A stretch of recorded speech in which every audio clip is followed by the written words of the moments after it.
અમદાવાદ જિલ્લાના ધંધુકા શહેરમાં હર ઘર તિરંગા અભિયાન અંતર્ગત ભવ્ય તિરંગા યાત્રાનું આયોજન કરવામાં આવ્યું। સવારે 8:30 કલાકે યોજાયેલી આ યાત્રામાં શહેરના નાગરિકો, યુવાનો, વિદ્યાર્થીઓ તથા વિવિધ વર્ગના લોકો ઉત્સાહભેર જોડાયા।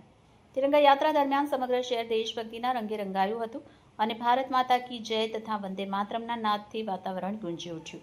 યાત્રાનો પ્રારંભ બિરલા 4 રસ્તા ખાતેથી થયો હતો। ત્યારબાદ જાગનાથ દરવાજા, સ્વામિનારાયણ મંદિર, અવાડા ચોક, પુનિત મહારાજ સ્ટેચ્યુ, બસ સ્ટેન્ડ અને બિરલા હાઈસ્કૂલ સહિતના મુખ્ય માર્ગ પરથી તિરંગા યાત્રા પસાર થઈ। હાથમાં રાષ્ટ્રધ્વજ લઈ મોટી સંખ્યામાં લોકો યાત્રામાં જોડાયા। સમગ્ર કાર્યક્રમ દરમિયાન રાષ્ટ્રપ્રેમ, એકતા અને અખંડિતતાનો સંદેશ આપવામાં આવ્યો। હર ઘર તિરંગા અભિયાન અંતર્ગત યોજાયેલા ભવ્ય તિરંગા યાત્રા સફળતાપૂર્વક પૂર્ણ થતા આયોજકો દ્વારા કાર્યક્રમમાં જોડાયેલ તમામ નાગરિકો, યુવાનો, વિદ્યાર્થીઓ અને સહયોગીઓનો આભાર વ્યક્ત કરવામાં આવ્યો।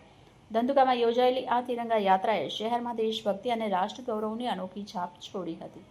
રિપોર્ટર સંજીવભાઈ ઝાલા, આઝાદ મીડિયા લાઈવ, ધંધુકા।